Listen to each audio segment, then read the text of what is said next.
بن یوسف سے کہا، اور یہ معمولی شخص نہیں ہے، یہ اتنا ظالم شخص ہے کہ حضرت حسن بصری نے کہا تھا کہ پچھلی امتوں کے سارے ظالم اکٹھے کر کے ایک پلڑے میں رکھ دیے جائیں اور ایک پلڑے میں حجاج بن یوسف کو بٹھایا جائے تو اس ظالم کا پلڑا پھر بھی بھاری ہوگا۔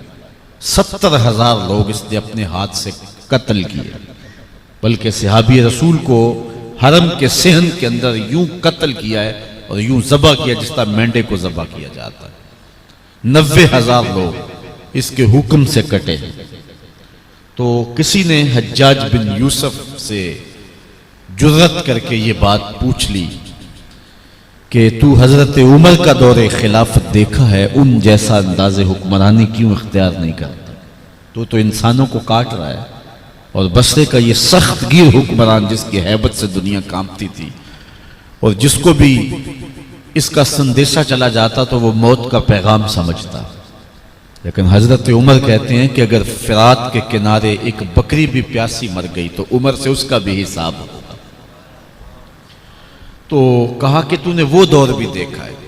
یہ جرأت کر کے کسی نے اس ظالم سے، ہر دور میں ایسے لوگ ہوتے ہیں جو ظالموں کے سامنے بھی کلمہ حق کہنے سے جھجکتے نہیں، اگرچہ چائے کی پیالی پہ دین بیچنے والے لوگ بھی موجود ہوتے ہیں اور تاج شاہی کو پاؤں کی ٹھوکر پہ بھی نہیں رکھتے، ایسے لوگ بھی، ایسے دیوانے بھی زمانے میں ہر دور میں موجود ہوتے ہیں۔ حجاج بن یوسف نے ایک فقیر کا سنا کہ وہ بڑا درویش آدمی ہے، اس کو بلا بھیجا۔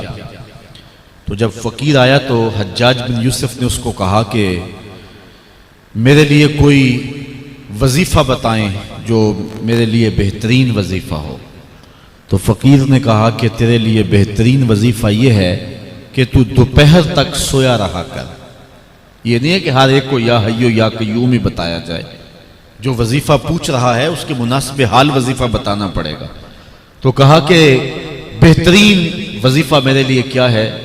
تو اس فقیر نے کہا کہ تیرے لیے بہترین وظیفہ یہ ہے کہ دوپہر تک تو سویا رہا کر۔ اس نے کہا یہ خاک وظیفہ ہے؟ کہا ہاں یہ تیرے لیے بھی بہتر ہے اور امت کے لیے بھی بہتر ہے۔ کہا کم از کم دوپہر تک تیری شر سے تو لوگ بچے رہا کریں گے، یہ تیرے لیے بہترین وظیفہ ہے۔ اس نے کہا کہ میرے لیے کوئی دعا کیجئے۔ تو فقیر نے ہاتھ اٹھا کہا مالک حجاج بن یوسف کی جان نکال لے۔ کہا یہ دعا ہے یا بد دعا؟ کہا یہ تیرے حق میں دعا ہے کہ اب تو مر گیا تو چلو تیرا کچھ تو پلہ جو ہے گناہوں کا کم ہوگا، نہیں تو بھاری کر رہا ہے ہر دن جو ہے۔ تو ایسے لوگ بھی ہر زمانے کے اندر موجود رہے ہیں۔ تو حجاج بن یوسف کو کسی نے کہا کہ تو نے حضرت عمر کا زمانہ دیکھا ہے، ان جیسا انداز حکمرانی کیوں اختیار نہیں کرتا؟ تو اس نے 2 لفظوں میں جواب دیا تھا، سننے کے قابل ہے۔ اس نے کہا تھا تبازروا اتعمر لکم، تم ابو ذر جیسی رعایا بن جاؤ، میں عمر جیسا حکمران بن جاتا ہوں۔ جب رعایا ابو ذر غفاری جیسی ہو تو حکمران حضرت عمر جیسے ہوتے۔ آج ہم اگر موجودہ حکمرانوں کی کہانی بیان کریں اور جو دردناک صورتحال ہے اور ملک کو جو خطرات درپیش ہیں وہ شرمناک بھی ہیں اور دردناک بھی ہیں اور اذیتناک بھی اور کربناک بھی، لیکن دوسری جانب ہم اپنے آپ کو دیکھیں تو ہم کس جگہ پہ کھڑے ہیں؟ آج بحیثیت قوم ہماری پوزیشن کیا ہے اور ہماری اخلاقی پستی اور زبونحالی کس درجے تک ہے؟ ہماری مسجدوں کے لیٹرینوں کے لوٹے بھی اگر زنجیروں سے بندھے ہوئے ہوں اور اگر کوئی باہر واٹر کولر رکھے تو اس کے اوپر جو گلاس رکھے وہ بھی زنجیروں سے باندھ کر کے جکڑ کے رکھنے پڑے، تو پھر ہم کہیں کہ ہمارے اوپر اللہ کی رحمت کی چھتڑیاں تان دی جائیں۔